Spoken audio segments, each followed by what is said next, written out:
எபிரேயருக்கு எழுதின நிருபம் 11ஆம் அதிகாரம் 1ஆம் வசனம்.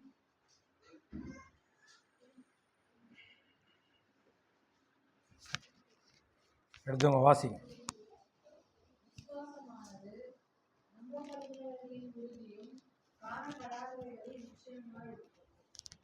விசுவாசமானது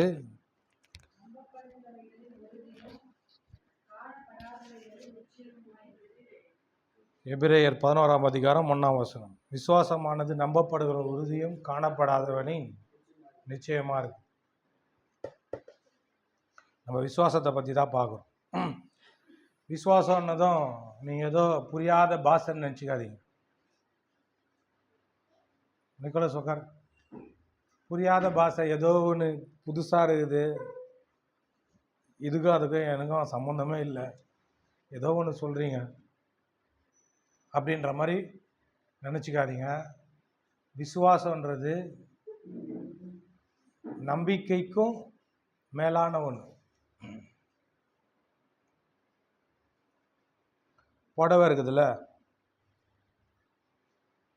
நான் ஒரு புடவை பார்த்தேன் போத்தீஸில், 1,50,000 அந்த கவரே வந்து பயங்கரமாக இருக்குது. அதோடைய கவரு எல்லாம் புடவை தான். இப்போ அவங்க கட்டினுக்கிறாங்க, புடவை கட்டினுக்கிறாங்க, பாட்டிமா கட்டினுக்கிறாங்க, அவங்க கட்டினுக்கிறாங்க. 1,50,000 லட்சம் புடவை. இன்னொன்று இதில் பார்த்தேன், வைரக்கல் வைத்த புடவை, அது கோடி கணக்கில். எல்லாம் புடவை தான், ஆனால் அது மட்டும் என்ன, அது விலை ஜாஸ்தி. அதில் என்ன சேர்த்து இருக்குது? தங்கத்தில் ஜரிகை சேர்ந்து இருக்கிறதுனால விலை ஜாஸ்தி. நம்பிக்கை, கடவுள் மேலே வைக்கிற நம்பிக்கை, அதைத்தான் வேதம் என்ன சொல்லுதுன்னா உயர்த்தி காட்டுது. உயர்த்தி சொல்லுது விசுவாசம். புடவை விலை உயர்ந்த புடவை. அதுபோல் விசுவாசமானது நம்பப்படுகிற உறுதியும் காணப்படாதது நிச்சயம். உறுதி, நிச்சயம், இது ரெண்டும் சேர்ந்து தான் விசுவாசம். எல்லாரும் சொல்லுவோம் விசுவாசம். இது வரைக்கும் பேசினேன்ல, இப்போ நான் உங்ககிட்ட கேள்வி கேட்டேன்னு வைங்களேன், இது வரைக்கும் என்ன புரிஞ்சதுன்னு கேட்டால் பெப்ப பெப்ப பெப்ப பெப்பன்னு. எனக்கு ஒன்று தெரியும், நான் பாட்டுன்னு பிரசங்கம் பண்ணு போயிடலாம். ஆனால் விசுவாசத்தை பற்றி உங்களுக்கு உள்ள ஒரு காரியம் ஆயின்னு இருக்குது, அது எனக்கு நல்லா தெரியும். உங்களுக்கு இப்போ புரியலனா கூட, அதாவது இப்போ புரியலனா கூடன்னா, புரிஞ்சதை சொல்ல முடியலனா கூட, அப்படி சொல்கிறேன். புரியலனா கூட இல்லை, புரியும். புரிஞ்சதை வந்து வாயை திறந்து சொல்ல தெரியாது, தெளிவாக பேச தெரியாது. விசுவாசம் தான் இதுதான், நீங்கள் கற்றுக் கொடுத்தீங்க, ஆமாம் இதுதான் அப்படின்னு தெளிவாக சொல்ல தெரியாது. உள்ள என்ன பண்ணியிருப்பீங்க? புரிஞ்சிருப்பீங்க. ஓகே, அதான் விசுவாசம். பாருங்கள் என்னது? நம்பப்படுகிற உறுதி, காணப்படாததின் நிச்சயம். உங்கள் வாழ்க்கையில் இருக்கிற எல்லா பிரச்சனையும் தீர்க்கிறதுக்கு விசுவாசம்தான். மழை போல பிரச்சனைங்க, மழை போல தேவைங்க,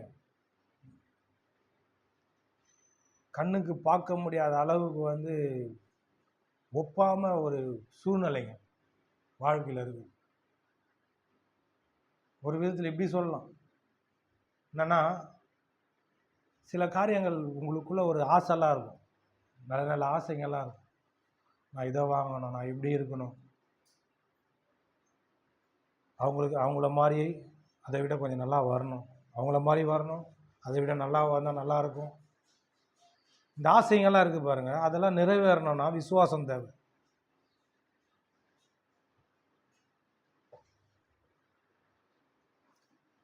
இந்த விசுவாசம் வர்றதுக்கு முன்னாடி இந்த விசுவாசம் உங்களுக்குள்ள இருக்குது. அதை இன்னைக்கு அதை தான் சொல்ல போகிறேன். உங்களுக்குள்ளே இருக்குது விசுவாசம், உங்களுக்குள்ள ஆல்ரெடி ஆண்டவர் வச்சிருக்கிறார். எப்படி மீன் குட்டிங்க அந்த முட்டையிலேருந்து வெளியே வந்ததும் நீந்துது. இல்லை பார்த்துருக்கீங்களா? எதனா ஒரு மீன் குட்டி மேலே வந்து பப்பரப்பேன்னு இல்லை இல்லை பார்த்தது இல்லைல்ல. எதனா ஒரு மீன் பெரிய மீன் செத்தாதான் இப்படி இப்படி மகன்னு கிடக்கும். என்னடாச்சு என்னம்மாச்சு அப்படின்னா,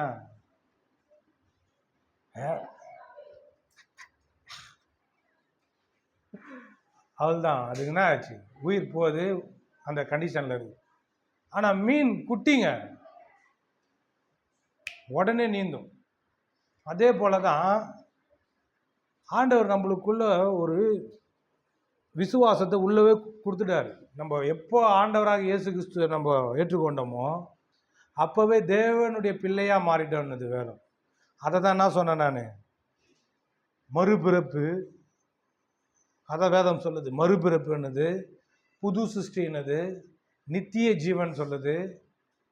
இன்னும் கொஞ்சம் ஒரு படி மேலே போய் என்ன சொல்லுன்னா, புத்திர சுவீகாரத்தின் ஆவி அப்படின்னுது. அது வளர்ச்சி. அது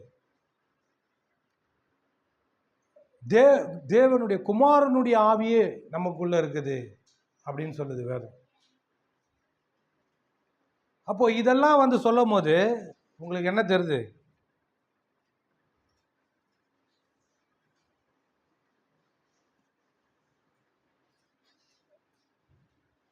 நீங்க தேவனுடைய பிள்ளையா மாறிட்டீங்கல்ல, அந்த மாறுதலையே உள்ள விசுவாசிக்கக்கூடிய தன்மையும் சுபாவமும் குணமும் உங்களுக்குள்ள ஆல்ரெடி இருக்குது. இப்போ இல்லாத ஒன்றை உருவாக்க சொல்ல ஆண்டவர். ஏதோ நீங்கள் நான் ஏதோ விசுவாசத்தை பற்றி பேசி உங்களுக்குள்ளே இல்லாத ஒன்றை வந்து நான் விசுவாசத்தை பற்றி பேசி வரப்போகிறது கிடையாது. ஆல்ரெடி உங்களுக்குள்ள விசுவாசம் இருக்குது. அதை எப்படி தட்டி எழுப்புறது தான் பிரசங்கம். இருக்கிறீங்களா? உங்களுடைய சுபாவமே, உங்களுடைய ஆவி இருக்குது பார்த்தீங்களா, மறுபடியும் பிறந்த ஆவி. அந்த ஆவியை விசுவாசிக்கிற ஆவி, தேவனுடைய வார்த்தைகளை விசுவாசிக்கிற ஆவி. அதனால தான் வந்து என்ன தான் வந்து காலையில் ஆடும் கொட்டாய் விட்டு மூஞ்சி கொஞ்செல்லாம் கழுவின்னு வந்து இங்கே வந்து உக்காந்தா கூட கஷ்டமாக இருக்குது. சர்ச்சைக்கு போட்டு சில ஆளுங்களெல்லாம் கொஞ்சம் கஷ்டமாக வந்து எப்படியோ வந்து கரெக்டாக சொல்லிட்டோம் போல இருக்குதுன்னு அப்படின்னு வந்து வந்து உக்காந்தா கூட ஏன் வந்து உக்காடுறீங்க? அந்த சுபாவம் எப்படியா இருந்தாலும் வந்து குத்தாத போகிறேன் இரு போகிறேன் அப்படின்ற மாதிரி உள்ளே இருந்தால் என்ன பண்ண, அந்த சுபாவம் உங்களை தள்ளுன்னு வந்து இங்கே உட்கார வச்சுக்குது. இங்கே வந்து சும்மா என்ன பண்ணக்கூடாது, சீட்டை சூடு பண்ணிட்டு போகக்கூடாது. ஸ்தோத்திரம். அதுக்கு வரல. நீங்கள் எதுக்கு வந்துக்கிறீங்க? காரியங்களை கற்றுக்கிறதுக்கு வந்துக்கிறீங்க. உங்களுக்குள்ளே இருக்கிற விசுவாசம் எப்பேற்பட்டது அப்படின்றத கற்றுக்கிட்டீங்கன்னா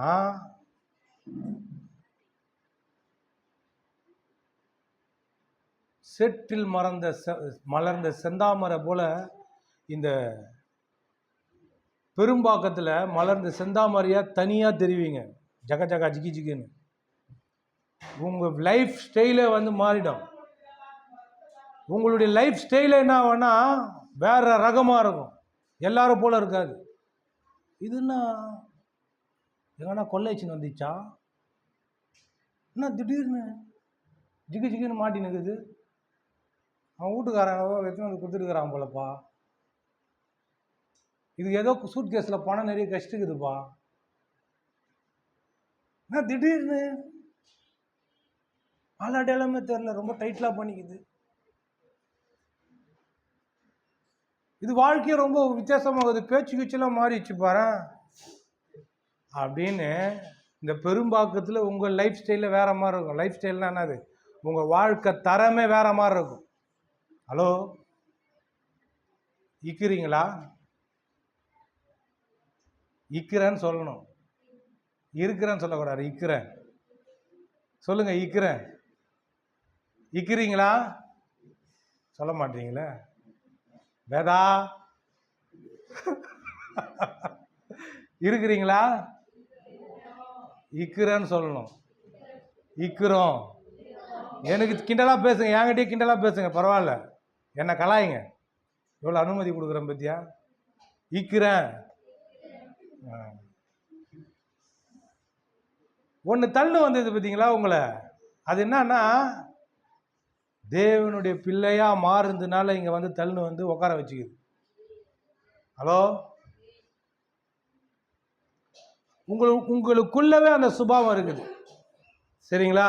இப்போ ஏன் நான் வந்து கவனிங்க, அந்த மறுபிறப்பு, அந்த ரட்சிப்பை பற்றி பேசுகிறோம்.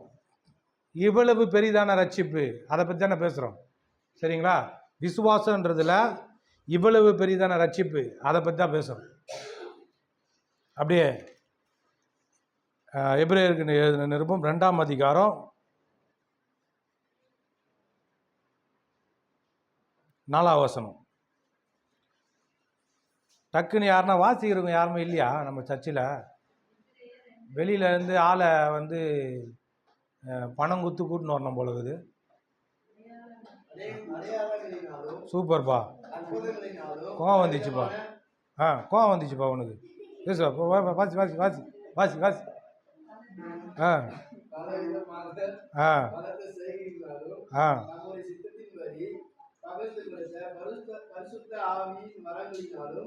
தேவன் தாமே சாட்சி கொடுத்ததுமாயிருக்கிற இவ்வளவு பெரிதான ரட்சிப்பை குறித்து நாம் கவலையற்று இருப்போமானால் தண்டனைக்கு எப்படி தப்பித்துக் கொள்வோம்? கவனிங்க, ஒரு வார்னிங்க கொடுக்குறாரு இந்த வசனத்தில், கவனிச்சிங்களா? என்னன்னு வருது? கவலையற்று இருப்போமானால் தண்டனை. எந்தன தண்டனை? எந்தன தண்டனை? தண்டனைக்கு எப்படி தப்பித்துக் கொள்வோம்? ஒரு வார்னிங் கொடுக்குறாரு. ரட்சிப்பை பற்றி பேசிட்டு ஏன் தண்டனை பற்றி பேசுகிறாரு?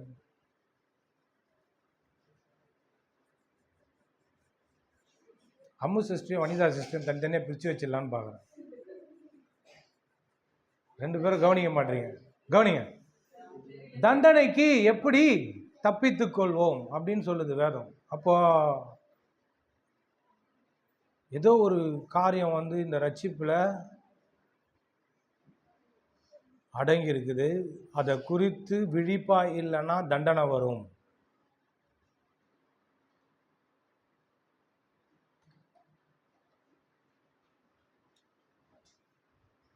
தேவன் தாமே சாட்சி கொடுத்ததுமா இருக்கிற இவ்வளவு பெரிதான ரட்சிப்பு அப்படின்னு சொல்லிட்டு என்ன சொல்றாரு? ரட்சிப்பை குறித்து நாம் கவலையற்று இருப்போமானால் தண்டனைக்கு எப்படி தப்பித்து கொள்வோம்? அப்போ கொஞ்சம் சீரியஸான மேட்ரு என்ன? கொஞ்சம் விளையாட்டா பேசினாலும் கொஞ்சம் இப்படி பேசினாதான். மேக்கப் போடுறவங்கள, மேக்கப் போடுறவங்க பார்த்துக்கிறீங்களா? மூஞ்ச ஒழுங்காக காட்டணும். என்னது? மேக்கப் போடுறவங்ககிட்ட மூஞ்ச ஒழுங்காக காட்டணும். மூஞ்ச ஒழுங்காக காட்டலன்னு வச்சுக்கோ, மூஞ்சி வந்து குருதி புனல் கமல் மாரி ஆகிடும். அதுபோல் முதல்ல உங்களுடைய அட்டென்ஷன் என்ன பண்ணணும்? நான் இங்கே வைக்கணும்.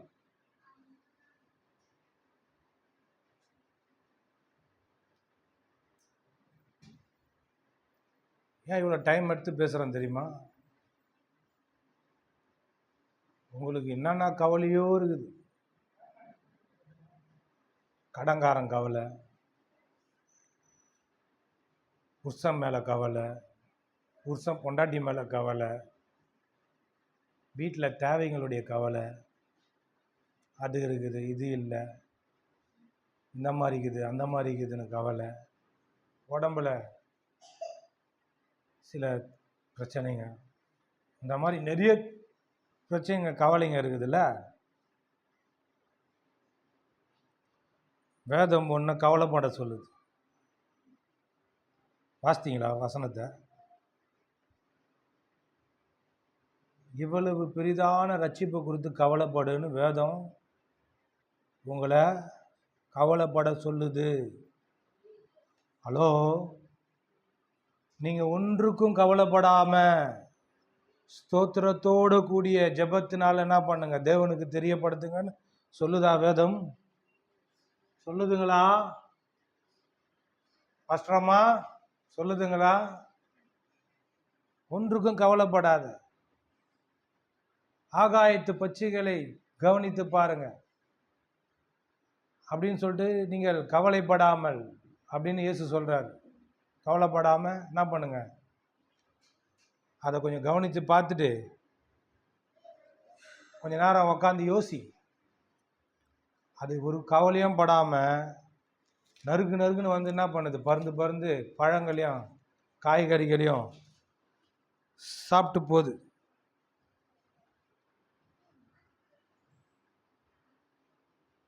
ஆகையால் எண்ணத்தை உண்போம், எண்ணத்தை குடிப்போம், எண்ணத்தை உடுப்போம் என்று இயேசு சொல்றார். கவலைப்படாது ஏக்கா, கவலைப்படாதக்கா, ஏசப்பா சொல்றாருக்கா அப்படின்னு நான் சொல்றேன். ஆனா இதே வசனம் வேற இடத்துல என்ன சொல்லுது? கவலையற்று இருப்போமானால். ஐயோ, அங்க அவர் சொல்றாரு அந்த சேரை எத்து வைன்னு, நீ சொல்ற சேரை எடுக்காதன்னு. நடுவில் நாம் மாட்டின் மொழி.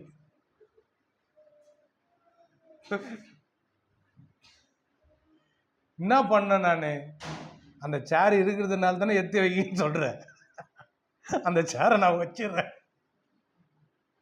இப்ப எப்படி ரெண்டு பேரும் சொல்றீங்க? அந்த மாதிரி கறி குழம்பு வை, பையன் சொல்றான் அம்மா மீன் குழம்பு வை. பொண்ணு சொல்லுது, புருஷன் சொல்றார் நீ சிக்கன் குழம்பு வை. நீ என்ன பண்ற? கரண்டி எடுத்துன்னு யாருக்கு எந்த குழம்பு வைக்கணும் ஒழுங்கு மாதிரிதான் 3 பேரும் ஒரு மனமா வாங்க. இல்ல இந்த கரண்டி இருக்குது பத்தியா, இதை நெருப்புல வச்சு 3 பேர் நாக்கில் வச்சு, இந்த நாக்குக்கு தானே கறி குழம்பு, மீன் குழம்பு, சிக்கன் குழம்பு கேட்குது. கறி குழம்புனா மாட்டுக்கறி குழம்பு. அதையும் சொல்லணும் உங்களுக்கு எல்லாம் என்ன குழம்புன்னு வேற முடிஞ்ச பேர் கேட்பீங்க. இந்த நாக்கு இருக்கிறதுனால தானே என்ன பண்ற, கேட்குற, அழுவு குத்திடுற இரவனுக்கு. அந்த மாதிரி இங்க ஆண்டவர் சொல்றாரு, நீ எண்ணத்தை உண்போம், லேசுக்காக கவலைப்படாத, குறுக்குறவுக்காக கவலைப்படாதன்றார். இந்த பக்கம் சொல்றாரு KFC சிக்கனுக்காக கவலைப்படாத, பர்கருக்காக கவலைப்படாத அப்படின்றாரு. ஆனா அந்த இடத்துல என்ன சொல்றாரு? கவலைப்படுன்றாரு. கவலையற்று இருப்போமானால் என்ன அர்த்தம்? கவலை பண்ணோன்னு அர்த்தம்.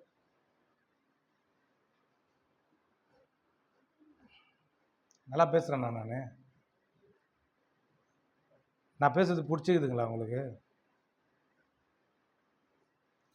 பிடிக்கலன்னா சொல்லுங்க, வேற மாதிரி பேசுறேன். ஐயா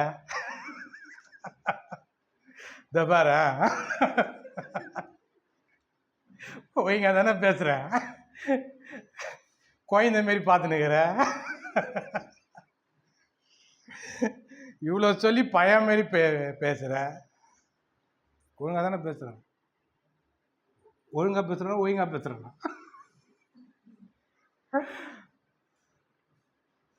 அங்க சொல்றாரு கவலைப்படாதுன்னு, இங்க சொல்றாரு ஏங்க சீக்கிரமா சொல்லி என்னதான் கவலை சொல்லுங்களேன்றீங்களா?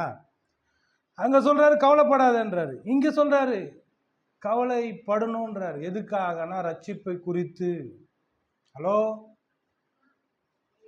ரட்சிப்பை குறித்து கவலைப்படணும். சரி, கவலை என்னன்னு தெரிஞ்சுக்கணும். முதல்ல கவலை என்னன்னு தெரிஞ்சிங்கன்னா தான். எனக்கு ஒரு மீனை பற்றி தெரியும், கவலை மீன். அதை எப்படி ஆயணும், எப்படி செய்யணும்னு தெரியும். ஆனால் கவலையை பற்றி என்ன தெரியாது. ஒரு பாஸ்டர் இந்த மாதிரி தான் என்ன பண்ணாராம், கவலையை பற்றி பேசுறதுக்கு ப்ரிப்பேர் பண்ணாராம். ப்ரிப்பேர் பண்ணும் போது கவலையை பற்றி என்ன பேசுதுன்னு சொல்லிட்டு அவரு கவலை ஆகிட்டாராம். அவன் பொண்டாட்டி வந்து கேட்குதான், என்னங்க ஒரு மாதிரி உக்காந்துக்கிறீங்க? இல்லை கவலையை பற்றி பேசலான்னு இருந்தேன். என்னங்க நீங்களே கவலைப்படுங்க. அந்த மாதிரி கவலை வந்து என்ன தெரியுங்களா, இருக்கிறத இல்லாத மாதிரியே ஃபீல் பண்ணின்னு உக்காந்துக்கிறது தான் கவலை. எவ்வளோ அவலை பார்த்தீங்களா? ஆ இருக்குது ஆனா இல்லை.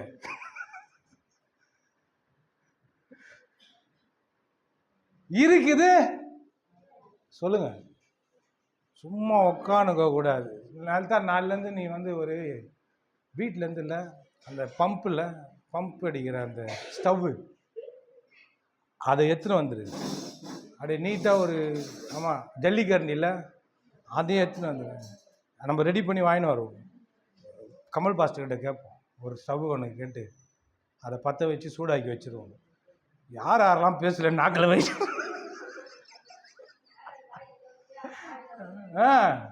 பேசவே மாட்டாங்க பாருங்களேன். என்னப்பா என்னப்பாச்சு பேச அங்கே இந்த சர்ச்சைக்கு போய் பேசலன்னா சூடு வச்சுறாங்க நாங்கள்.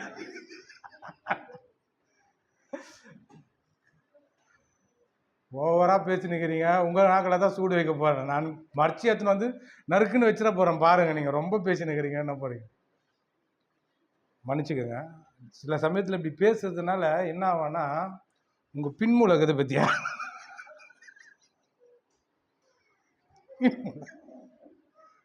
முன்மூடியில் வந்து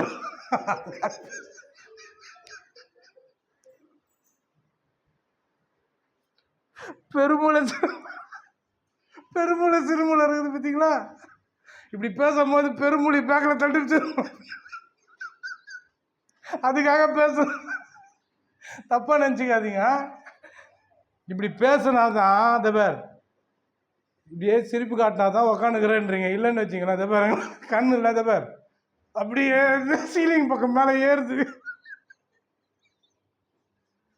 என்னடா அது கண்ணு என்னமா ஆச்சு? யாரோ மண்டியில் வச்சிட்டாங்களா? மேலே சொருவுது. அந்த மாதிரி இருக்குது. ஓகே, கவனிங்க.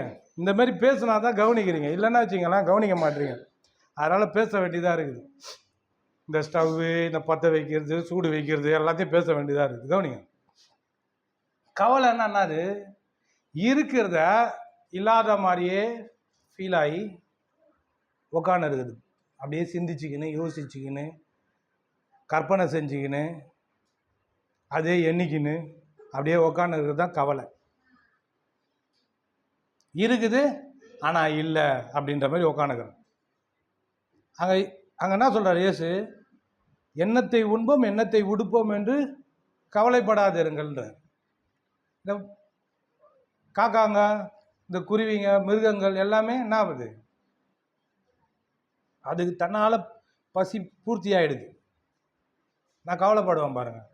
என்ன கவலைன்னா, வீட்டான நிறைய நாய்ங்க இருக்குது. வரும்போது கூட ஒரு நாய் சிக்னலில் நிற்கிறேன் அப்படியே வந்து பார்த்துன்னு இருந்தது.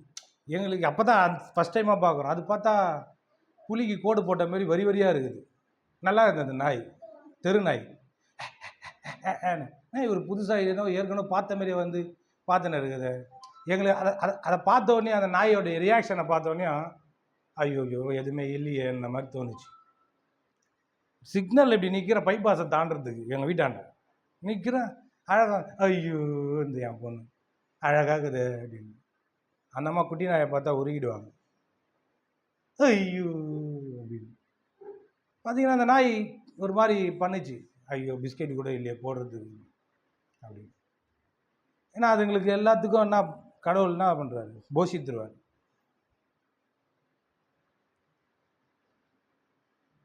மனுஷங்க தான் எப்படிப்பட்டவங்களாம் உண்டாக்கி இருக்கிறார் தெரியுமா? நம்புகிற ஆளாக உண்டாக்கி இருக்கிறார். கொஞ்சம் நல்லா கவனிங்க. கொஞ்சம் சீரியஸாக பேசுகிறேன், தயவு செய்து கவனிங்கண்ணா. உங்கள் நல்வாழ்வுக்காக கொஞ்சம் நல்லா கவனிங்க. ஆண்டவர் என்ன பண்ணியிருக்காருன்னா, மனுஷனை மட்டும் நம்பக்கூடிய ஒரு தன்மை உள்ளவனா, சுபாவம் உள்ளவனா, குணம் உள்ளவனா, ஆற்றல் உள்ளவனா உண்டாக்கி இருக்கிறார். அவன் நம்புனாதான் அவன் வாழ்க்கையே வாழ முடியும். அப்படிப்பட்டவனாக தான் உண்டாக்கியிருக்கிறார். ஒரு இது பார்த்தேன் பாருங்க, ஒரு கிளிப்பிங் வீடியோ. அதில் சொல்கிறாரு, இது சயின்டிஃபிக்காக நிரூபிச்சிருக்காங்க. என்னன்னா, இல்லாத ஒரு நோயை, நல்லா கவனிங்க, இல்லாத ஒரு நோயை இருக்கிறதா ஒருத்தனை நம்ப வச்சா அந்த இல்லாத நோய் கூட அவனுக்கு இருக்கிற மாதிரி வந்துடும். நான் சொல்கிறது யாருன்னா வந்து சொன்னீங்கன்னா உங்களுக்கு காசு ஒரு 50 ரூபா தான் இருக்குது, குத்துறேன் உங்களுக்கு. என்ன சொன்னேன்? யாருன்னா சொன்னீங்கன்னா கண்டிப்பாக 50 ரூபா கொடுக்குறேன். சொல்கிறீங்களா? யாருன்னா உண்மையிலே கொடுத்துறேங்க. உனக்கு கூட கொடுக்குறேன், நான் அப்பா வாங்கிக்கிறேன், உங்கள்கிட்ட பிடிங்கிறேன். இல்லாத ஒரு நோயை இருக்கிறதா ஒருத்தரை நம்ப வச்சிட்டா அந்த இல்லாத நோய் இருக்குது பத்தியா, அது வந்துருமா? நாடா இது கதையாகுது. அப்போ உங்க நம்பிக்கையில அவ்வளோ பெரிய ஒரு சக்தி இருக்குது, வல்லம் இருக்குது. அப்ப இப்படி பாருங்க, விசுவாசத்தை கொஞ்சம் எடுத்துக்கங்க. இல்லாத ஒண்ண பணம் இல்லை, இல்லாத ஒண்ண சுகம் இல்லை, இல்லாத ஒண்ணு வீட்டில் சமாதானம் இல்லை, இல்லாத ஒண்ணு வீட்டில் நல்வாழ்வு இல்லை, இல்லாத ஒண்ணு எதனா சேர்த்துக்குங்க, டேஷ் நீங்க ஃபில்அப் பண்ணிக்கங்க. இருக்கிறதா நீங்க நம்புனீங்கன்னா அது வருமா வராதா? ஹலோ, வரும்ல? அதான் விசுவாசம். அப்போ இந்த ரட்சிப்பை குறித்து நீங்க யாரு, எப்படிப்பட்ட ஆற்றலோட கர்த்தர் உங்களை உண்டாக்கி இருக்கிறாரு? சாதாரணமா ஒரு மனுஷன், உலக பிரகாரமான மனுஷன் ஒரு காரியத்தை நம்பி அச்சீவ் பண்றாங்க பெருசா. இப்ப என்ன, ஒரு உலகத்திலேயே ரொம்ப பெரிய பணக்காரன் வந்து எலான் மஸ்க் இப்போ வரலாற்று சாதனை படிச்சிருக்கானா. இவ்வளோ பணம் இது வரைக்கும் யாருக்கிட்டையும் இல்லை. அந்த அளவுக்கு வரலாற்றுலயே சரித்திரத்திலேயே அவ்வளோ பணம் இல்லைன்றாங்க. அவ்வளோ பணம் வச்சிருக்கானா, அவ்வளோ பெரிய பணக்காரன் ஆயிட்டுக்கிறான். ஒரு நிமிஷத்துக்கு கோடி கணக்கில் ஒரு பணம், ஒரு செகண்ட்ல ஒரு நிமிஷத்துக்கு எத்தனையோ கோடி சம்பாதிக்கிறான். ஒரு நிமிஷத்துல கோடியோ லட்சமோ. ஒரு இப்போ நம்ம பேசின்னு இருக்கோம் பார்த்தீங்களா, அந்த ஸ்பாட்ல அவனுக்கு லட்சக்கணக்கில் பணம் வருது. அப்பனா பார்த்துங்க, அவன் வந்து கிறிஸ்தவன் கிடையாது. ஹலோ, கிறிஸ்தவன் கிடையாது, ஆண்டவருடைய பிள்ளை கிடையாது, எனக்கு தெரியாது. அவன் வந்து யூதன்றாங்க, ஏதோ சொல்றாங்க.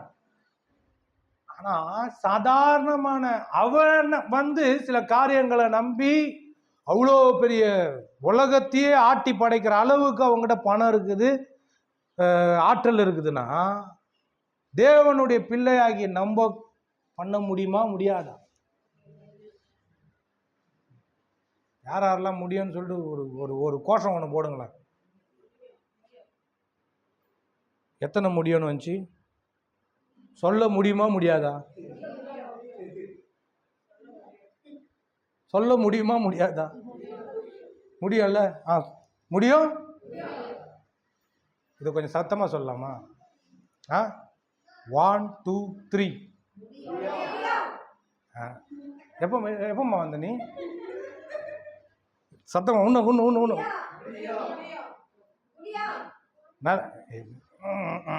போதும், வேணாம். உங்களை பெண்ட் எடுத்துக்குள்ளே நான் பெண்ட் ஆயிடுவேன் போல இருக்குது. முடியும், நம்மளாலேயே முடியும். எல்லாமே முடியும். ஏன் முடியாம இருக்குதுன்னா சில நம்பிக்கை. ஹலோ, நான் பாட்டு பாடிட்டு இருக்கும் போது, எனது ஆற்றலும் எனது பாடலும் எனது மீட்புமானா, எனக்கு உதவிடும் எனது ஆண்டவர் என் பக்கம் இருக்கிறார். உலக மனிதர், ஆண்டவர் சொல்றாரு, உன் சூழ்நிலைகள்லாம் மாறப்போகுதுப்பான்றாரு. பாடும் போதே சொல்றாரு, ஒண்ணுமே இல்லாத தானே இருக்குது, நீ அந்த அந்த ஒரு வருத்தத்தில் தானே பாடினுக்கிற, நான் உன் பக்கம் இருக்கிறேன், உன் கூட இருக்கிறேன், உனக்காக இருக்கிறேன்றார். ஆமென். இதை எனக்கு சொல்றாரோ உங்களுக்கும் சேர்த்து சொல்றாரு. எனது ஆண்டவர் என் பக்கம் இருக்கிறார். ஆமென். இந்த உலக மனிதர் எனக்கு என்ன செய்ய முடியும்? நான் போகிற இடத்துலலாம் ஜெயந்தான். நான் போகிற இடத்துலலாம் ஆண்டவர் உயர்வாக தான் கொடுப்பார். ஏன்னா அப்படிப்பட்ட ஆற்றலோடு, அப்படிப்பட்ட தயவோடு, அப்படிப்பட்ட கிருபையோடு, அப்படிப்பட்ட பெரிய அன்போடு என்ன பண்ணியிருக்காரு? இந்த பூமியில் வச்சிருக்கிறாரு. குறி வச்சா உயினும், குறி வச்சா தப்பக்கூடாது. நீங்கள் ஆசீர்வதிக்க ஆண்டவர் ஒரு காரியத்தை வந்து போன வாரத்துலேருந்தே சொல்லு வர்ஷிப்பில் சொல்லுன்னு என்கிட்ட சொல்லியிருந்தார். என்னன்னா, நீங்கள் நல்லா இருப்பீங்க, இப்படி கையை காட்டி சொல்லி நீங்கள் நல்லா இருப்பீங்கன்னு உன் சபை ஜனங்கள்கிட்ட சொல்லுன்றார். நீங்கள் நல்லா இருப்பீங்க, நீங்கள் நல்லா இருப்பீங்க. ஏன்னா உங்கள் கூட இருக்கிறவர் வானத்தையும் பூமியும் உண்டாக்குற உங்கள் தகப்பன். ஒரு கவலையும் வேணாம், ஒரு பதட்டமும் வேணாம், ஒரு பயமும் வேணாம். எதுவுமே வந்து உங்களை நீங்கள் கிட்ட சேர்க்காதீங்க. ஒன்றே ஒன்று தான், கர்த்தர் என் கூட இருக்கிறார் அப்படின்ற ஒரு நம்பிக்கையோடு இருக்கும். அப்போ இல்லாத ஒரு வியாதியை இருக்கிறதா ஒருத்தனுக்கு நம்ப வச்சா, இல்லாத வியாதி அவனுக்கு வந்துடும்னா, இல்லாத ஒரு பணத்தை இருக்குதுன்னு நம்ம நம்பினோன்னா, அந்த இல்லாத பணம் நம்ம கிட்ட இருக்கும். இல்லாத ஒரு பலனை, இல்லாத ஒரு சுகத்தை, இல்லாத ஒரு ஆரோக்கியத்தை இருக்குது அப்படின்னு நம்புனா, அந்த இல்லாத ஆரோக்கியம் உடம்பு உள்ள வந்து இருக்கும். இல்லாத அந்த சுகம் உடம்பு உள்ள வந்து இருக்கும். இல்லாத அந்த சுகம் உடம்பு உள்ள வந்து இருக்கும். இது சயின்டிஃபிக்காக ஆராய்ச்சியாளர்கள் கண்டுபிடிச்சிருக்காங்க. கவனிச்சிங்களா?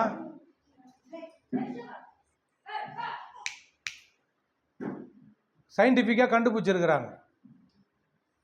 புரியுதுங்களா? அப்போ வந்து உங்களுடைய நம்பிக்கை ரொம்ப முக்கியம். உங்களுடைய நம்பிக்கை ரொம்ப முக்கியம். எசேக்கியேல் 36 அதிகாரம் 25 27. எசேக்கியேல் 36. எதுக்கு நீ வெளியே போய் உக்காந்த? அப்படியே ஓடுறதுக்கா? வா உள்ள வா. 36 25 27. டக்கு எடுத்து படிங்க.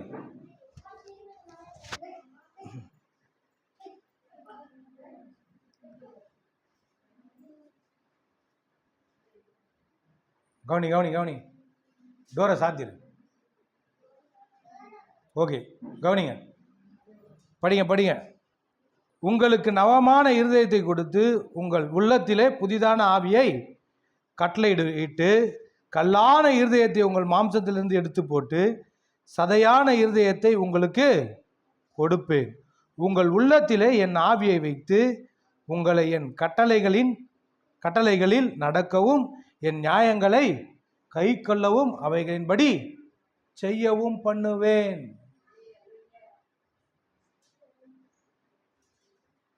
அப்புறமா சொல்றாரு, உங்கள் பிதாக்களுக்கு நான் கொடுத்த தேசத்திலே நீங்கள் குடியிருப்பீர்கள், நீங்கள் என் ஜனமாயிருப்பீர்கள், நான் உங்கள் தேவனாயிருப்பேன்.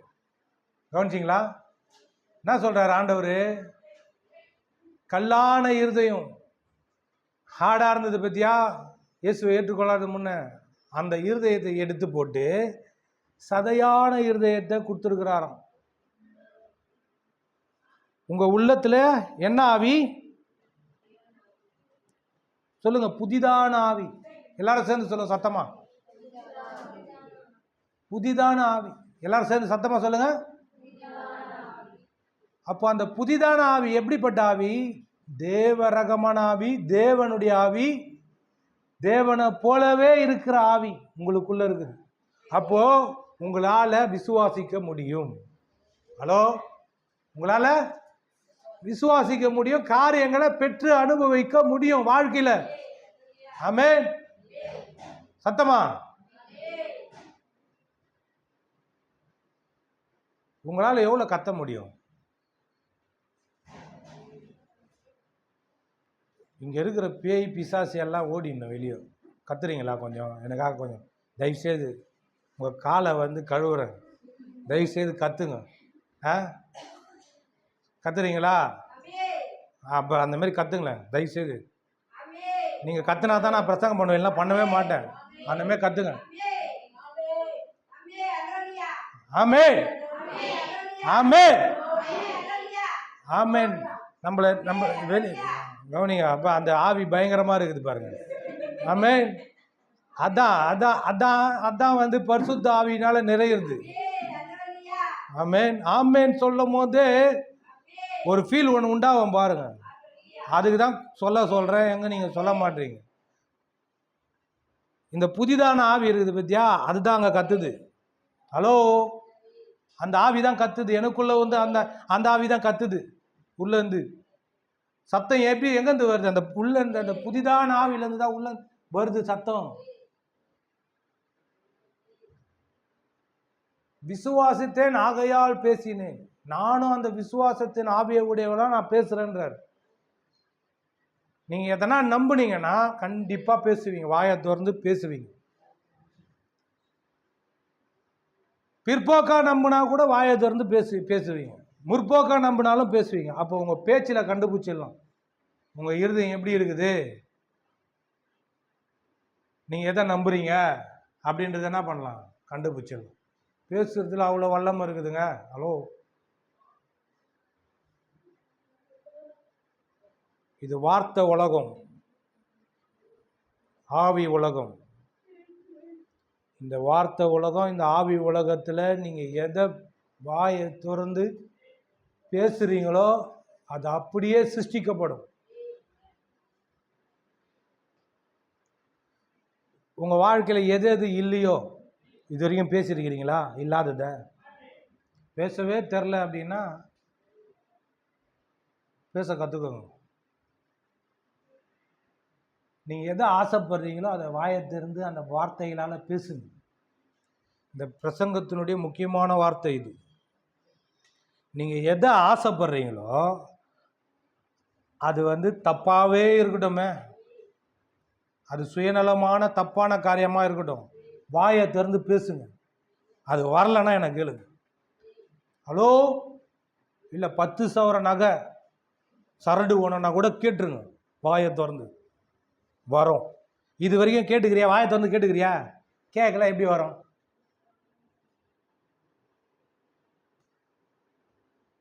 ஒரு சவரம் இல்லை 2 சவரம் வாயை திறந்து கேட்டால் தானே வரும், பேசினா தானே வரும். நான் இது ஆசைப்படுறேன், இது வேணும், அதனால தான் நான் ஜெட்டுன்னு ஏன் சொல்லுங்கிறேன். பேசுனா வரும், எனக்கு தெரியும். இப்போ இருக்கிற சூழ்நிலையை பார்த்து நான் என்ன பண்ணல, அதை பேசலை.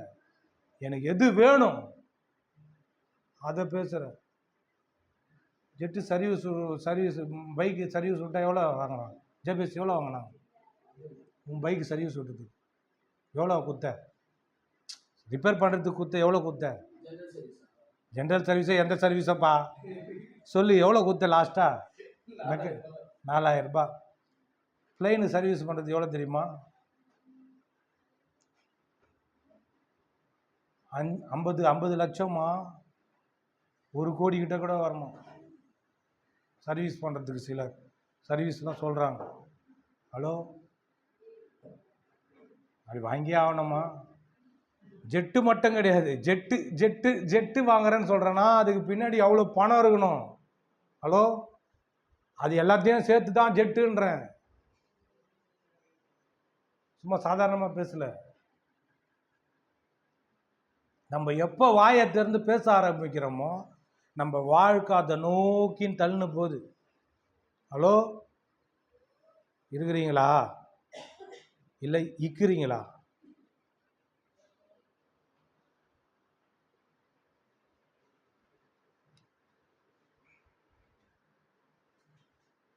மெயின் ரோடு இருக்குதுல்ல, மெயின்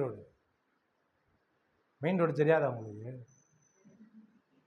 இதோ அப்படியே போனால் அப்படி வர மெயின் ரோடு தெரியாத மாதிரியே பார்த்துன்னு இருக்கிறீங்க. அங்கே பஸ்ஸெல்லாம் எவ்வளோ ஸ்பீடில் வரும்? ஆ, ஸ்பீடாக வரோன்னு நான் ஸ்பீடாக தான் வரேன்னு சொல்கிறேன். எவ்வளோ ஸ்பீடாக வரோன்னு கேட்குறேன். ஸ்பீடாக வரும். எவ்வளோ ஸ்பீடாக வரும்? சரி, உங்களுக்கு தெரியாது, நான் சொல்கிறேன். 60 70 அந்த ஸ்பீடில் வரும் பஸ்ஸு. தோராயமாக அவ்வளோ ஸ்பீடில் வரும். ஒருத்தன் 80 மெரிச்சின்னு போகிறான். வரும்போது ஒருத்தனை பார்த்தேன். இப்படி தான் இங்கே தான் பஸ் ஸ்டாப்புன்னு வைங்களேன். கிளாம்பாக்கம் பஸ் ஸ்டாப் இங்கே இருக்குது, மெயின் ரோடு பைபாஸில் ஆப்போசிட்டில் கிளாம்பாக்கம் இருக்குது. பஸ் ஸ்டாப் இங்கே இருக்குது, இந்த பக்கம் இறங்குவாங்க. அவன் ரோடு இப்படி இருக்குதுன்னு வைங்களேன், இப்படி தான் இருக்குது ரோடு. அவன் இப்படிந்து வந்து இப்படி வரான் செம்ம ஸ்பீடாக. எக்ஸ்பிரஸ் சரியான ஸ்பீடு, எப்படியோ ஒரு 85 ஸ்பீடு கிட்ட போயிருக்கும். சரியான ஸ்பீடு. இப்போ எல்லா வண்டிகளும் ஸ்பீடாக போகுது. எதுக்காக சொல்கிறேன்னு கவனிங்க. எல்லா வண்டிகளும் எப்படியோ ஸ்பீடாக போகுது ரோட்டில். அந்த ஸ்பீடாக போகிற ரோட்டில், வண்டிங்க ஸ்பீடாக போகிற ரோட்டில் நீ தாண்டணுன்னா அதுக்கு ஏற்ற மாதிரி என்ன பண்ணணும்? ஸ்பீடு எடுக்கணும் இல்லையா? ஹலோ, இருக்கிறீங்களா? இந்த ஆவி உலகத்தில் பேசினாதான் காரியங்கள் நடக்கும். ஹலோ, நீ ரோடை தாண்டணும்னு உக்காந்துன்னு வச்சுக்கோ, எவ்வளோ நாளாக உக்காந்துக்கணும்? 3 நாளாவா? நீ எழுந்து நடக்கிற வரைக்கும் உட்காந்தா. நீ பேசல தான். நீங்க பேசலன்னா காரியம் வாய்க்காது, ஆவாது. அப்போ பேசுனா காரியம் வரும். இதுக்கெல்லாம் கையை தட்டி இருக்கணும். தட்டி வாங்க பாரு.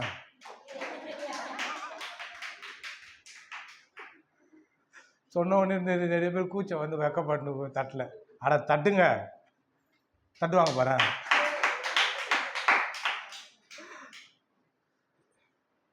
சொன்னதை செய்யுமா கிளிப்பிள்ளை. அக்கா அக்கா அக்கா சொல்லு, அம்மா அம்மா அம்மா சொல்லு. இது எந்த நிலைமையில் இருக்கிறீங்கன்னு நீங்களே பார்த்துக்கோங்க. எல்லாம் நல்லா, எல்லாம் கொஞ்சம் ஓரளவுக்கு படிச்சிருக்கிற ஆள் தாங்களா? ஓரளவுக்கு கொஞ்சம் என்னென்ன வார்த்தையோ வேற வாயில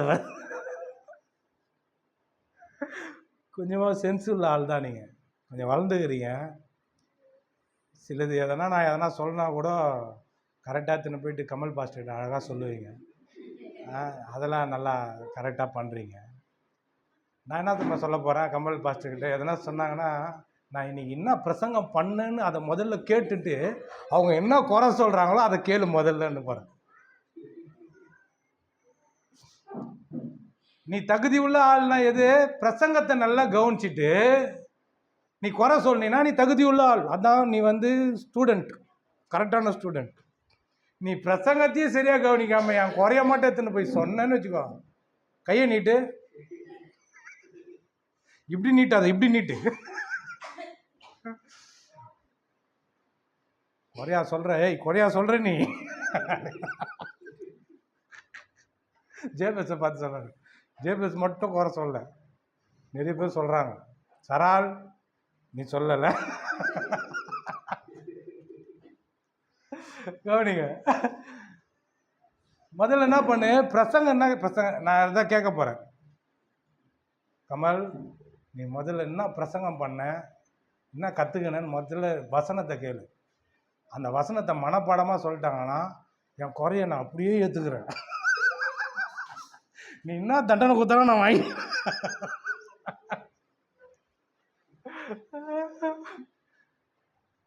நீங்கள் நான் உயிர் போக கத்திக்கின்னு நீங்கள் நல்லா இருக்கணும்னு சொல்லி எப்படியாவது எதனா ஒரு சாட்சி உங்கள் வாழ்க்கையில் ஒரு அற்புதம் நடந்து, அதிசயம் நடந்து, அது மூலிமா நான் என் முகம் நல்லா பளிச்சுன்னு ஆகிற அளவுக்கு நான் பண்ணான்னு பார்க்குறேன்.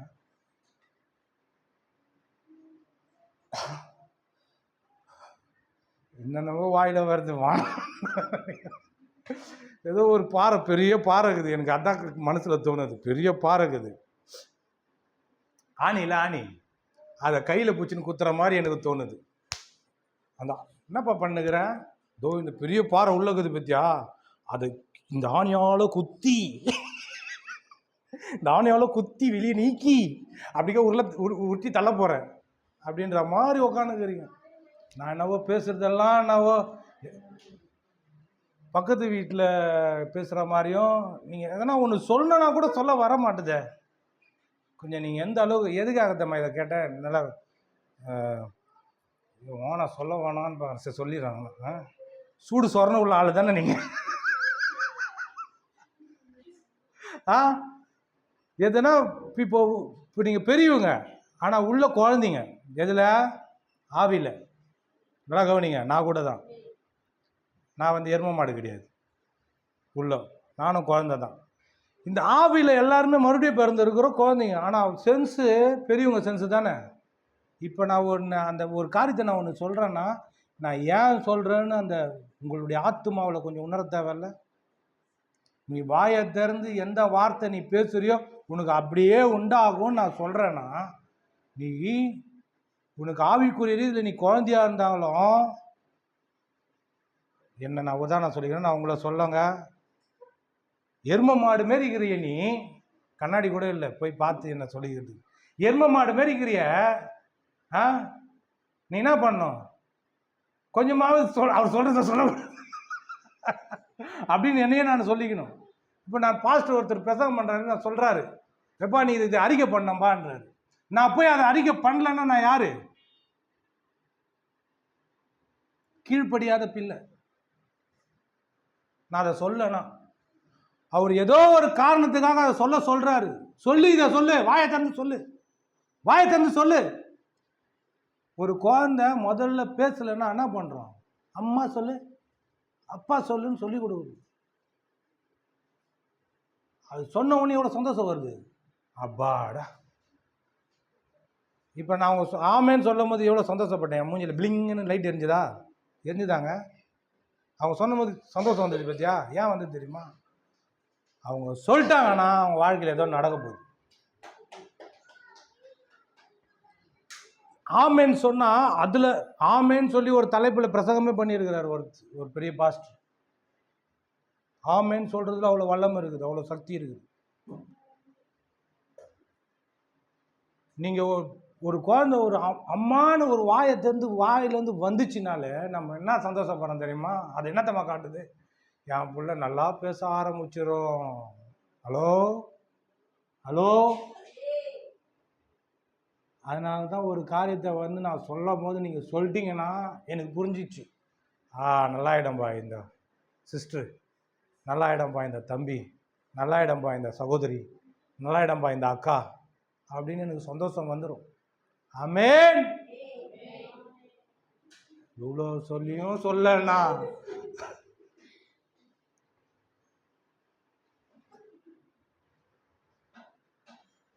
என் நாக்கு எத்தனை போய் டைல்ஸ் அடியில் வச்சு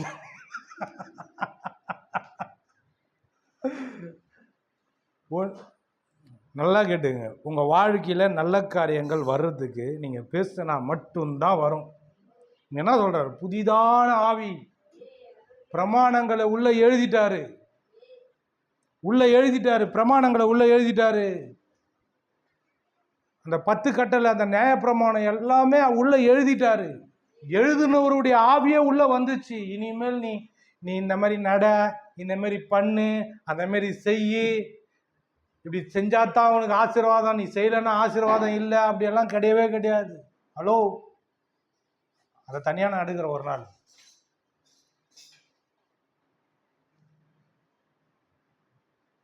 இப்போ இந்த ரட்சிப்பை பற்றி பார்க்குறோம்ல, இவ்வளவு பெரிதான ரட்சிப்பு. இந்த ரட்சிப்பை பற்றி நீங்கள் தெரியலனா எப்படி தெரியுமா?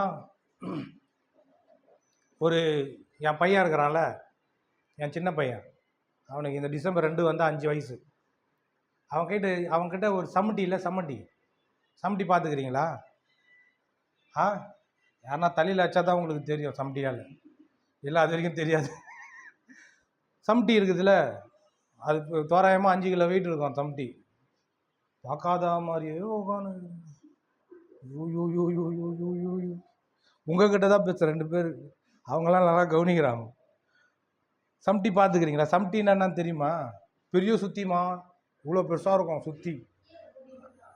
கீழே போட்டு இடிப்பாங்க, கடலை போட்டு வடிப்பாங்க, எல்லாமே. அது திம்ஸு. கீழே போட்டு இவ்வளோ பெருசாக இருக்கும் சுத்தியில், சின்னதாக இருக்கும்ல சுத்தி, அது கொஞ்சம் பெருசாக இருந்தால் அது பேர் சமட்டி.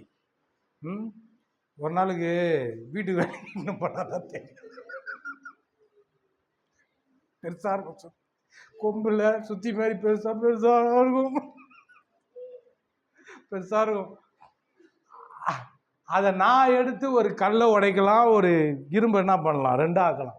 இரும்பில் வச்சு அந்த உளி வச்சு என்ன பண்ணுவாங்க, உடைப்பாங்க, கல்லை உடைப்பாங்க. என் பையனை கூப்பிட்டு வந்து ஒர்றா அப்படின்றேன், அவனை சின்னவனை கூப்பிட்டு வந்து. அவர் இருக்கிறதே 13 கிலோ. 13 கிலோவா? அந்த 2 சுற்றி சேர்ந்தது தான் அவருக்கு வெயிட்டு. 6-7 கிலோ இருக்கும் ஒரு சுற்றி. அந்த 2 சுற்றி சேர்ந்தது தான் அவர் வெயிட்டு. ஒன்று 10 கிலோ கூட வருது, பெருசெல்லாம் இருக்குது. அவன் என்ன பண்ணுவான், இப்படி கூட தூக்க முடியாது அவனால். ஆனால் முழுசாக தூக்கவும் முடியாது, தூக்கி அடிக்க முடியாது. எதுக்காக சொல்ல வரேன்னு கொஞ்சம் என்ன பண்ணுங்க, கவனிங்க. நீங்கள் மறுபடியும் பிறந்திருக்கிறீங்கல்ல, கர்ப்ப வேதனைப்பட்டு உங்களை கர்த்தர் பெற்றிருக்கிறார்ல, சிலுவையில் வேதனைப்பட்டு உங்களை பெற்றிருக்கிறாரு. நீங்கள் குழந்தைங்க. இப்போ நான் ஒரு வார்த்தை சொல்கிறது உங்களால் எப்படி முடியல, அதை தான் சொல்கிறேன். சம்மட்டி மாதிரி இருக்கிற அந்த வார்த்தையை பேச முடியாமல் இருக்குது. ஹலோ, பேச முடியாமல் இருக்குது. ஏய் தூக்குடான்றேன், அப்புறம் தூக்கு, முடியல, தூக்கு அட்ரா.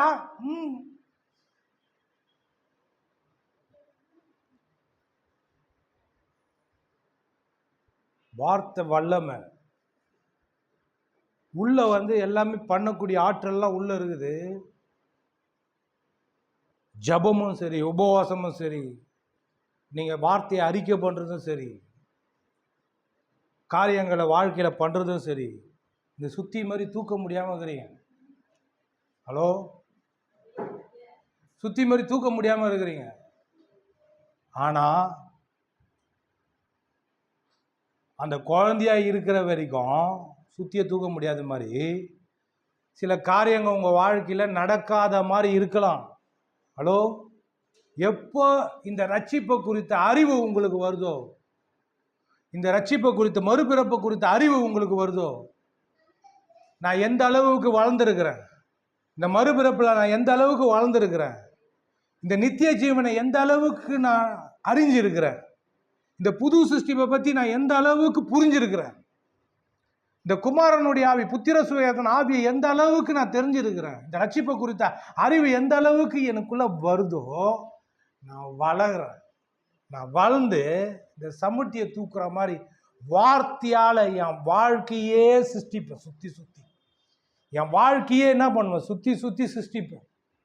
அதே போல தான் நீங்களும் இந்த மறுபிறப்பை பற்றி, இந்த புது சிருஷ்டிப்பை பற்றி, இந்த நித்திய ஜீவனை பற்றி, இந்த மறுபடியும் இந்த பிறந்த இந்த ஆவியை பற்றி இதை நீங்கள் நல்லா தெரிஞ்சுக்கிட்டீங்கன்னா சூப்பராக இருக்கும் உங்கள் வாழ்க்கை. ஹலோ, சூப்பராக இருக்குங்க.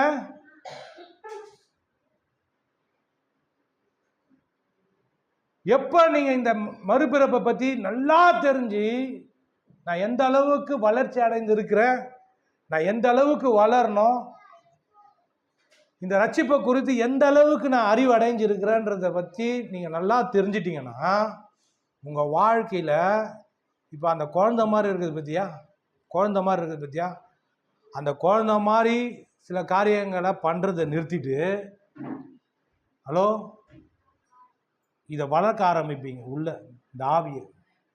ஹலோ, எதுக்கு நான் ஈவினிங் சர்வீஸ் வைக்கிறேன்றேன், நான் கண்டுபிடிச்சிட்டேன் உங்களை நீங்கள் யாருன்னு, நீங்கள் எந்த அளவுக்கு இருக்கிறீங்கன்றதை ஃபுல்லாக ஸ்கேன் பண்ணி பார்த்துட்டேன், எக்ஸ்ரே பண்ணி பார்த்துட்டேன். பிளிங் பிளிங் பிளிங் பிளிங் கிளிங் கிளிங்னு ரொம்ப இருக்கிறீங்க நல்லா. அதனால தான் ஈவினிங் சர்வீஸை வச்சு வார்த்தையை போதிச்சு உங்களை அப்படியே தூக்குறது தான் என் வேலை. ஹலோ, ஒருத்தரையும் காண்டாமல் இருக்க மாதிரி ஆக்க போகிறேன். இன்னொரு வார்த்தை இருக்குது, வானம். நான் என்ன சொல்லிக்கிறேன், நான் எரும மாடு மாரி உள்ள ஆயின்னு வரேன் இதை படிக்கும். அந்த வார்த்தையை எனக்கு சொல்ல பார்க்குறீங்க. இல்லை, நீங்கள் காண்டாமல் இருக்க, நான் எரும மாடு. நல்லா காட்டு எருமை மாதிரி ஆயிடணும், ஸ்ட்ராங்காக. நேற்று ஒருத்தருக்கு போய் ஜாப் பண்ணிட்டு வந்தோம் ஹாஸ்பிட்டலு. ரொம்ப நாள் ஆச்சு ஹாஸ்பிட்டலுக்கு போய் ஜாப் பண்ணிட்டு வந்தோம் பாருங்க. அப்போ தான் நினச்சேன்,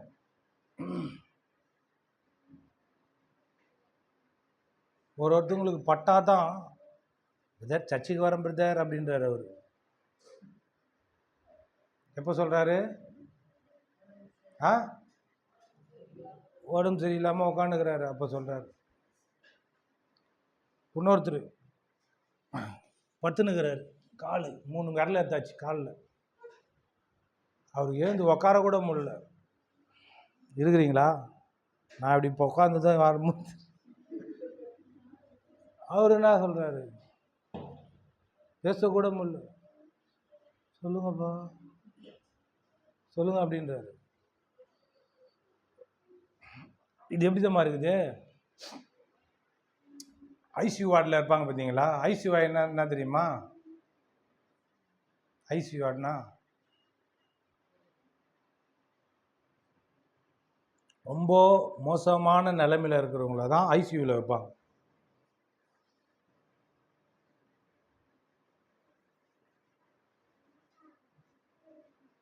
now I for unit care அப்படின்னு வரும் ஐசியூ. ரொம்ப முடியாத சூழ்நிலையில் தான், அவங்களால கை காலை கூட தூக்க முடியாது, அவங்களால எழுந்துக்க முடியாது, ரொம்ப முடியாத சூழ்நிலை தூக்கிட்டு போய் தான் ஐசியூவில் வைப்பாங்க. அப்போ போயிட்டு ஒருத்தரை வாங்க ஜிம்முக்கு வாங்கன்னு கூப்பிடுங்க.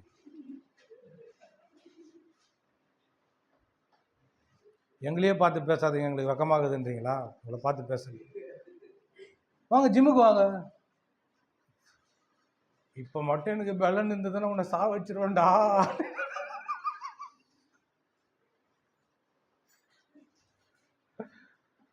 தங்கச்சி வாமா ஜிம்முக்கு வாமா, வா ஒரு ஒரு ஒரு 5 கிலோ தம்பிள்ஸ் 10 கிலோ தம்பிள்ஸ் தர தூக்கு. எந்த நிலைமையில் இருக்கிற என்னை வந்து எப்போ கூப்பிடுற? அப்படிப்பட்ட நிலைமையில் போய் கூப்பிட்டா வருவாங்களா? சரி, வந்தாலும் செய்ய முடியுமா? நிறைய பேர் அப்படிதான். முடியாத சமயத்தில் போய் ஒருத்தவங்களை கூப்பிட்டா பண்ண முடியாதது போல, முடிகிற சமயத்தில் இப்போ பேசினுக்கிறேன் குடி இவங்களை எல்லாரையும். இப்போ எல்லாம் ஐசியூவில் இல்லை. இப்போ நான் சொல்கிறேன், வியாதியை குறித்த அறிவு உங்களுக்கு தேவை. ஹலோ, இருக்கிறீங்களா? இப்போ உங்களால் ஜிம்மு பண்ண முடியுமா? முடியும். உங்களால் ஓட முடியுமா? ஓட முடியும். ஒரு குடத்தை எடுத்துன்னு போயிட்டு உங்கள் பாஷையில் சொல்லணும்னா, ஐசியூவில் இருக்கிற ஒரு குடத்தை தூக்கி போய் 8வது மாடியில் வைப்போம் அப்படின்னா முடியுமா அவரால்? ஒரு கிளாஸு டம்ளரை கூட என்னால் தூக்க முடியாமல் பார்த்துன்னுக்கிறேன். நான் அப்படியே கொஞ்சம் அந்த கீழே கொஞ்சம் சுற்றி அந்த பெட்டு இப்படி மேலே வரோம்.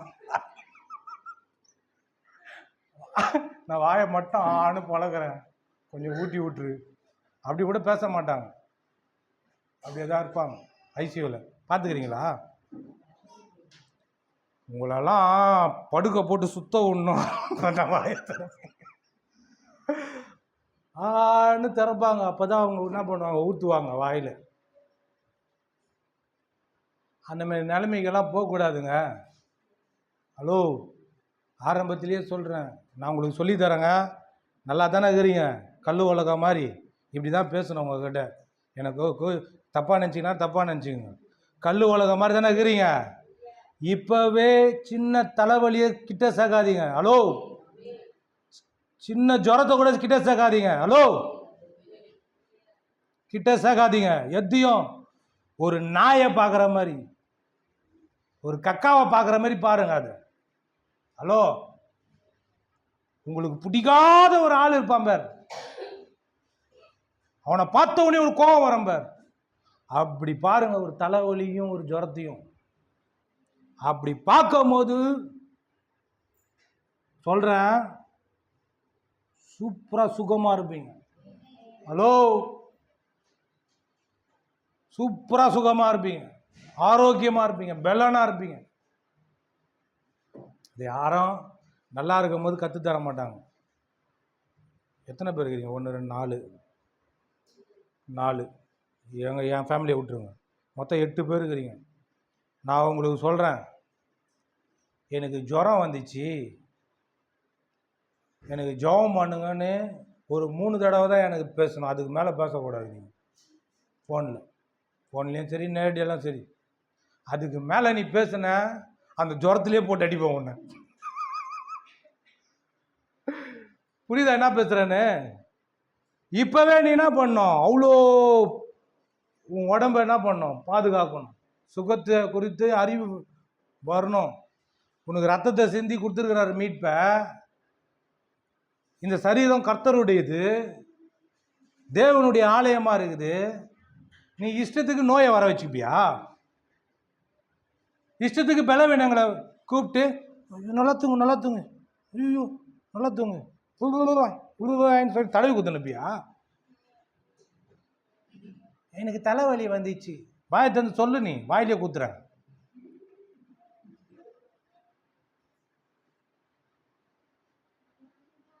அப்பதான் அந்த சமட்டி எடுத்துன்னு வரணும்.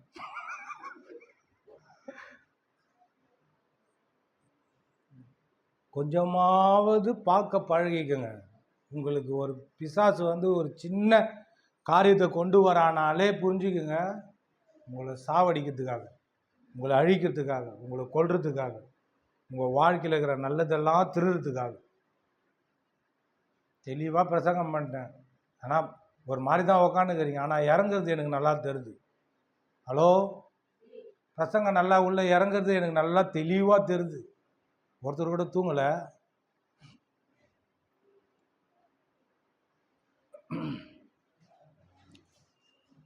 இப்போ நீங்கள், நான் சும்மா சொல்கிறேன், உடனே வீட்டுக்கு நினைப்பு வந்துடக்கூடாது, சரிங்களா? இப்போ நீங்கள் வீட்டுக்கு போகிறீங்க, கதவு சாத்தி தானே வந்தீங்க? சாத்தி தானே வந்துக்கிறீங்க. நம்பர் 1 திருடன் இந்த இந்த இந்த இந்த இந்த ஸ்டேஷனில் வந்து ஒருத்தன் ஃபோட்டோ ஒட்டிக்குது. நம்பர் 1 திருடன் போல இருக்குது அவன். இப்போ போய் வீட்டில் போய் திறந்து பார்க்குறீங்க, உள்ளுக்குறான். ஏய், என் வீட்லேயே ஒன்றும் இல்லை, நீ என்னடா இங்கே என்ன பண்ணுவீங்க? ஒன்றும் இல்லைனா கூட உனக்கு என்ன இங்கே வேலை? எடு செருப்ப, தடவு கக்காவை, அட்ராவன் மூஞ்சிலி. சொல்ல மாட்டீங்க, அண்மையை சொல்ல மாட்டீங்க. ஒன்று என்ன பண்ணுவீங்க? வீட்டுக்கார் வாங்க, வீட்டுக்கார், ஒருத்தன் உள்ளே வந்துக்கிறான், சொல்ல மாட்டீங்க. வீட்டுக்கார்ச்சி என்னால் அடிக்க முடியல, நம்ம 2 பேரும் சேர்ந்து அடிக்கலாம் வா, சொல்ல மாட்டீங்க. யார் அது? அவன் யாருங்க? அது எனக்கு நல்லா தெரியும், நான் தானே சொல்லி கொடுத்தேன். 3வது, அவன் வீட்டுக்கு சம்பந்தம் இல்லாத ஆளு, திருடனா, எனக்கு சொல்லி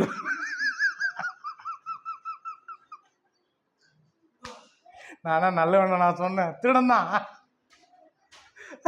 அவன் வீட்டுக்கு சம்பந்தமே இல்லாதவன். அந்த மாதிரி தான் உங்கள் உடம்பே வந்து ஜுரத்தை சேர்க்க மாட்டுது, தலைவலியை சேர்க்க மாட்டுது. ஒரு வலிக்குதுன்னு உங்கள் உடம்பு என்ன பண்ணுது? உங்களுக்கு சொல்லி கொடுக்குது. ஏய் வலிக்குதுடி, வலிக்குதுடா அப்படின்னு சொல்லி கொடுக்குது. சொல்லி கொடுக்கும்போது என்ன தோணுது? அது எப்படியாவது சரி பண்ணுன்னு உடம்பு என்ன பண்ணுது? ரியாக்ஷன் பண்ணுது. இப்போ உங்கள் உதாரணத்துக்கு கண்ணில் வந்து கொத்தமல்லி,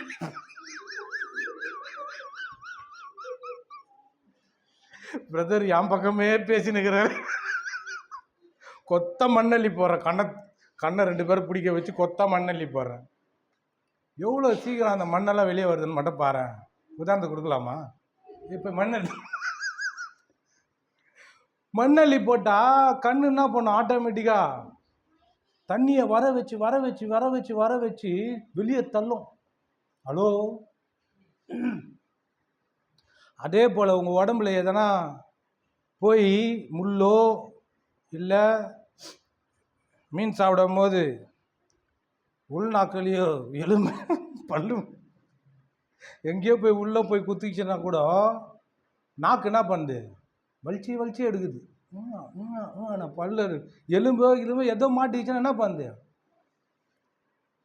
உடம்புல தேவையில்லாததை என்ன பண்ணுது, வெளியே தள்ளுது. நான் என்ன பண்ணேன்னா, இப்போ வெளி உதாரணம் கொடுத்தேன். ஒரு 3வது மனுஷனை வச்சு கொடுத்தேன், திருடனை வச்சு கொடுத்தேன். இவன் சம்மந்தமே இல்லாதவன் இந்த வீட்டுக்கு, இவன் என்ன உள்ளகிறான் திருத்த அவனை. அதே போல் சம்மந்தமே இல்லாதது வந்துச்சுன்னா வெளியே என்ன பண்ணுது, ஆட்டோமேட்டிக்காக ரியாக்ஷன் காட்டுது, போ வெளியே போ வெளியே போன்னு. இப்போ என்னதம்மா பிரச்சனை, ஒருத்தவங்க அந்த தலைவலி, ஜுரம், சில வியாதிகள், சில இதெல்லாம் இருக்குது பத்தியா, இவங்க அனுமதிச்சிடுறாங்க. ஒருத்தருக்குலாம் ஏன் இருக்குது தெரியுமா, திரும்ப திரும்ப ஏன் வருது தெரியுமா, முக்கியமான பேசின்னு இருக்கிறேன். திரும்ப திரும்ப ஏன் வருது தெரியுமா, நீ அனுமதிக்கிறதுனால தான் திரும்ப திரும்ப அது வருது.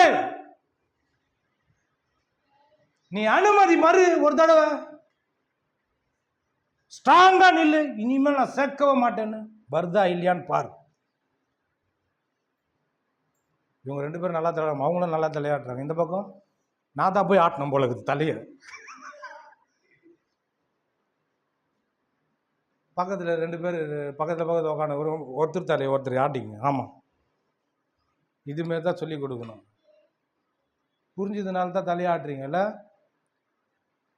எப்பனா ஒரு தடவை வராததுக்கு இந்த மாதிரி தீர்மானம் எடுத்துக்கிறீங்களா, வராமல் இருக்கிறதுக்கு?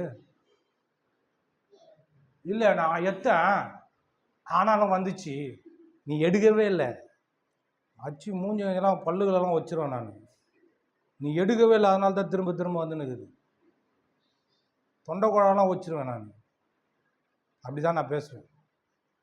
நீ வாய அச்சு நாஸ்தி பண்ணுறோம் உன்னை போடா அப்படின்னு. நீ வந்து பாரு என்கிட்ட. என் ஒய்ஃபுக்கு இது உடம்பு முடியாமல் இருக்கும்போது எவ்வளோ டென்ஷன் ஆனான்னு எனக்கு தான் தெரியும். நீ அனுமதிக்கிறதுனால தானே வருது. அனுமதி மறு. இது வரைக்கும் பண்ணிக்கிறியா நீ? உனக்கு ரத்தத்தை சிந்தி உனக்கு சுகத்தை கொடுத்துக்கிறாரு, ஒருத்தங்க நம்புறாங்க, அதனால வருதுங்க. ஹலோ, ஒருத்தங்க நம்பின்னு இருக்கிறாங்க, எனக்கு வரும்னு சொல்லி நம்புறாங்க, வருது. நீ வராதுன்னு நம்ப, வராது. உன் உடம்பே அதை நிராகரிக்குது, ஐயோ வலிக்குதுன்னு என்னத்தை காட்டுது. நீ இதை முதல்ல என்ன பண்ண, மாத்திரை மருந்து கொடுத்து திருத்து, முதல்ல அனுப்பு, இதை வெளியே அனுப்பு, இது உடம்புக்கு சம்மந்தம் இல்லாதது, இது வெளியே அனுப்பு அப்படின்னு சொல்லி கொடுக்குது உடம்பு. இப்போ இப்போ கொஞ்சம் கொஞ்சமாக உள்ள வரேன். ஃபஸ்ட்டு திருடனை கூப்பிட்டேனா, இப்போ வியாதி வலியை கூப்பிட்டேனா, இப்போ இன்னொன்று கூப்பிட்றேன். இப்போ உடம்பே என்ன பண்ணுது, ரியாக்ஷன் காட்டி திருத்துது, ஓ அப்படின்னு. வேதம் சொல்லுது, ரத்த கிரயம் குத்து சரீரத்தை ஆண்டவர் மீட்டு இருக்கிறாராம்.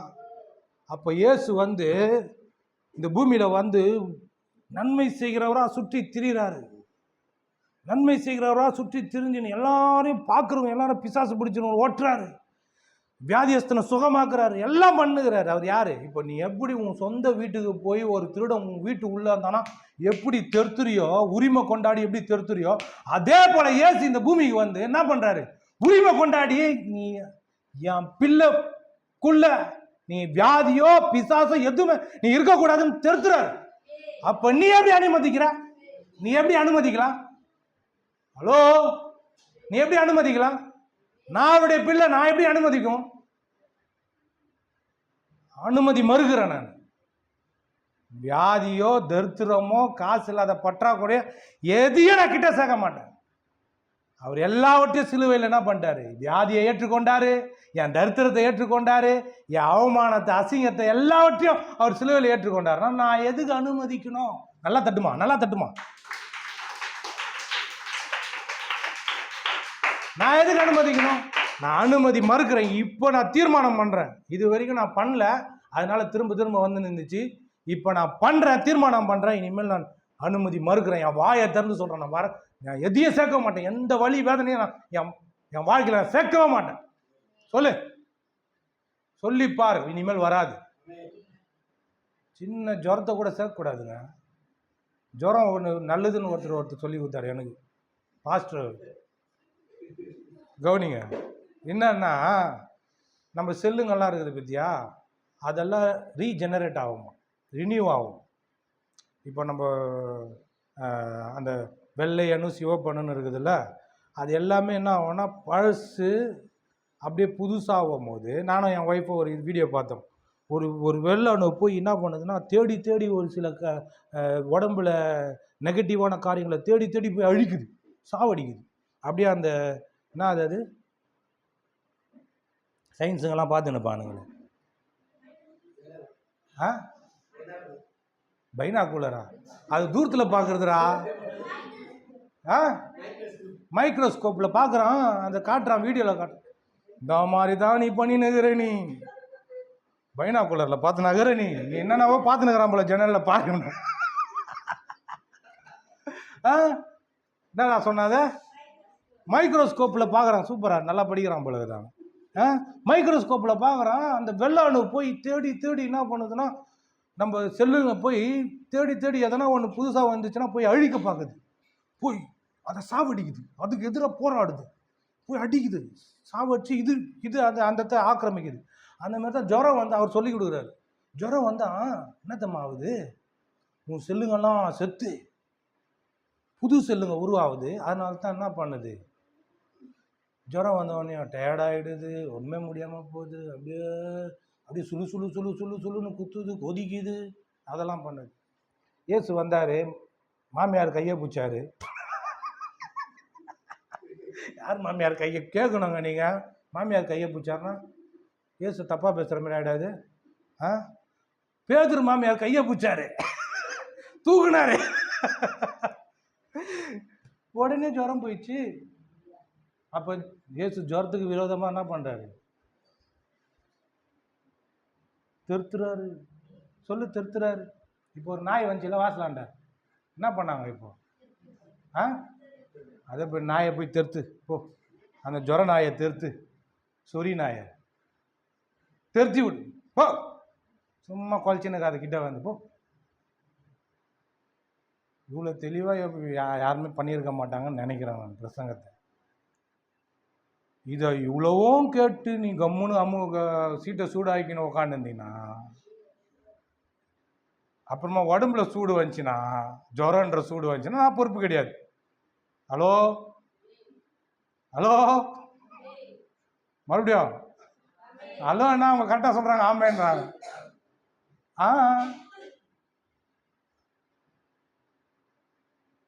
ஆமென் அல்லேலூயா, ஆமென் அல்லேலூயா. இப்போ என்னத்தம்மா பிரச்சனை ஜனங்களுக்கு? பழையவைகளெல்லாம் ஒழிந்து போயின்னு சொன்னார் பத்தியா, சொன்னார்ல பவுல், பழையவைகளெல்லாம் ஒழிந்து போயின, எல்லாம் புதிதாயின.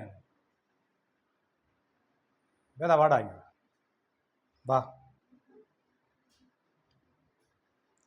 என் பையனாக இருந்தால் கட்டி பிடிப்பேன், என் ஒய்ஃபோட கூப்பிட்டு இருப்பேன், குழந்தைய வச்சுன்னுக்குறாங்க.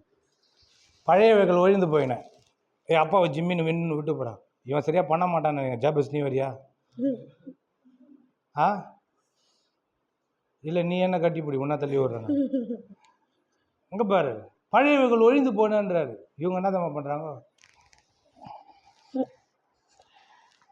நீ ஒழிஞ்சே போகக்கூடாது, என் கூடவே இருக்கணும். ஜுரம் அவர் எதனா சொல்லு போகிறாரு, அவருக்கு வேறு வேலை இல்லை, ஞாயிற்றுக்கிழமைனா எதனா வந்து பேசிட்டு போவார்.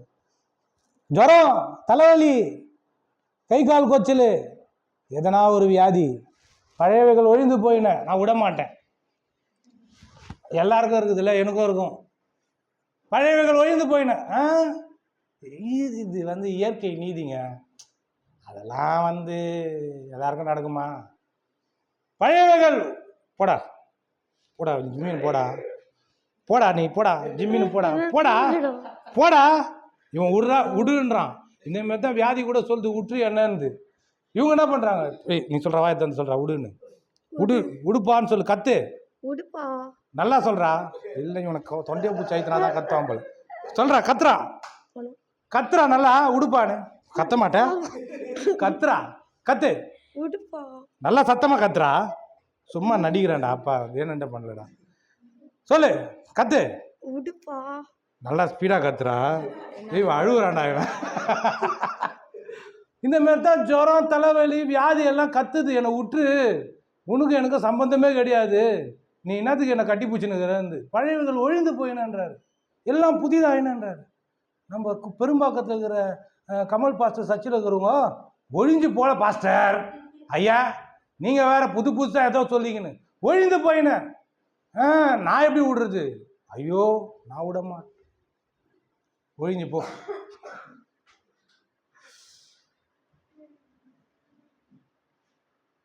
எல்லாரும் சொல்லுங்க, பழையவர்கள் ஒழிந்து போயின.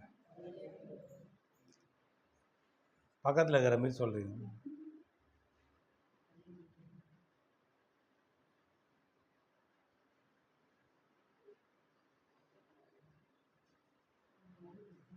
ஒழிஞ்சு போயிடலாமா? நம்ம ஏந்திருக்கோம்.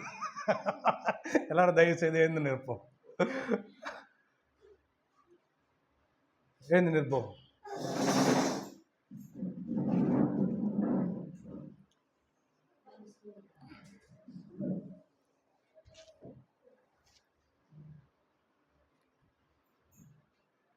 அப்போ பழையவைகள் ஒழிந்து போயினா எல்லாம் புதிதாயின, அதான் முக்கியம். ஹலோ, எல்லாம் புதிதாச்சு. சொல்லுங்க, எல்லாம் புதிதாச்சு. அப்போ புதுசாக இருக்கிறத தான் இப்போ கற்றுக் கொடுத்துக்கிறேன். இது புதுசாக இருக்குதா?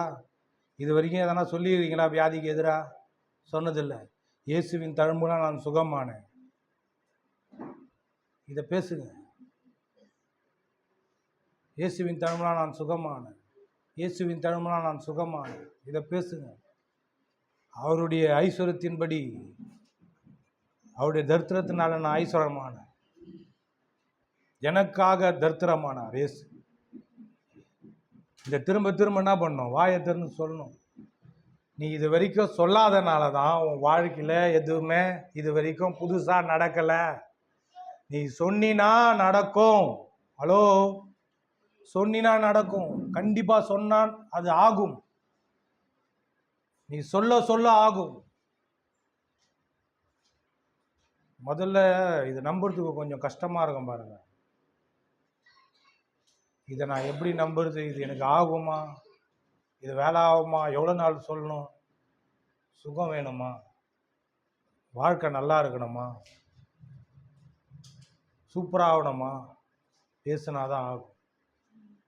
கமல் பாஸ்டர் சொல்ல, கட்டை பேக்கோட துணி எடுத்துகிட்டு வர்றதுக்கு முன்னாடி அந்த பழைய வீட்டில் அந்த 2 பேரும் போயிட்டு அந்த வாக்கு தத்தங்களை பார்த்து பேசினாராமா? அப்போ பேசுனதுனால தானே இனிமேல் வந்திருக்கிறாரு. அப்போ நீ என்ன பண்ணும்? பேச ஆரம்பிக்கணும். ஆமென். அசுத்தாவிக்கு எதிராக, பிசாசுக்கு எதிராக, வியாதிக்கு எதிராக, தரித்திரத்துக்கு எதிராக எப்போ நீ பேச ஆரம்பிக்கிறியோ அப்போவே தெரிஞ்சுக்கலாம், நீ பேச ஆரம்பித்த உடனே ஆவிக்குரிய மண்டலத்தில் தேவன் வேலை செய்ய ஆரம்பிக்கிறார். ஆமென். அப்படி